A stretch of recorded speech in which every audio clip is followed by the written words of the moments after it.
it, it's exactly what the term says. It's a scenario, a situation where we have, let's say, a patient which suffers from pulmonary embolism, and he arrives at the hospital with does some tests and has a background.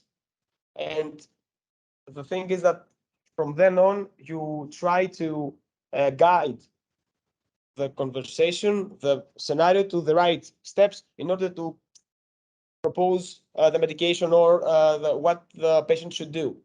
So we have a platform for that in Thessaloniki. Also, this platform is being used from Karolinska Institute, the other partner that we have. And this platform is called Open Labyrinth. Have you ever shared about the Open Labyrinth platform? It's a platform for mostly building virtual scenarios, mostly for medical cases. So it's applied to medical students or medical professionals in order to learn through problem solving techniques and not just reading from a book or from a paper or whatever. So it's a situation from which you learn new things. So we have built more than 700 of these scenarios, but the thing is that it's so very static. It's very, it doesn't have the interaction that we want because it's a true or false or move the button, a multiple choice kind of thing. So it's not so interactive. So we went from the Open Labyrinth platform, which has some many pros, but I just told you the cons. So we figured out, since that we're taking part in this interesting project, CEPEH, and since we're building chatbots, and on the other hand, we utilize in our school so many scenarios for the learning process. Why won't we combine these two and come up with a chatbot that actually represents one virtual patient scenario? So I'm skipping all of this because this is the thing that I just said, and I forgot to click the slides. So we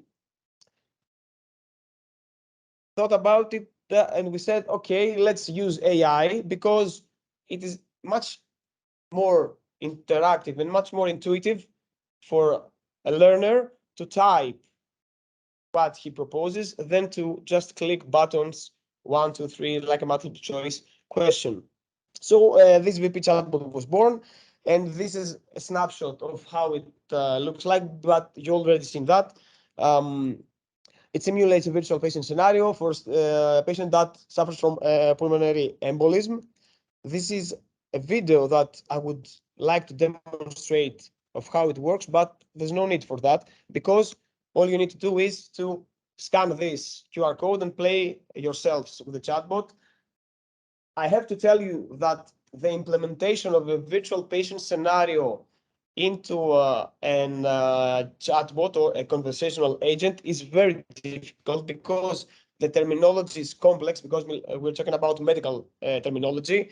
So it is most likely that the chatbot could be or will be confused easily. So, and the other problem is that the steps are not predefined. So let's say a doctor or a medical student would propose that a right answer would propose to, let's say, the patient should take more cardiological exams, tests, and they are true, and it's a true and a right answer, but the scenario has a predefined right answer, which is first, let's get him there and then. So that's a problem that we're dealing with, transferring virtual scenarios into the world of AI and the world of open text, since you might answer right, but it might be the next step of what the scenario is waiting from you. So this is the point that's why we're making this chapter. We want you to test it to find where are for your perception, that instead that this chatbot should be in the right path, but it isn't because it's a predefined path. And we would like this feedback. That's why we are building this chatbot. That's why it's very difficult. And we would like as many feedback and as many people testing it as possible in order to get valuable information on how to transfer these scenarios into AI.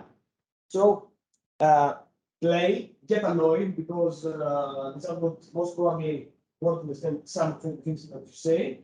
If you're stuck, I can help you and I can guide you through the first steps of the scenario. And we talk about it.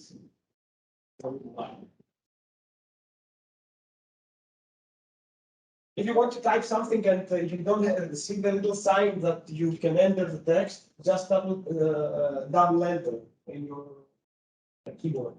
It will be set as an answer.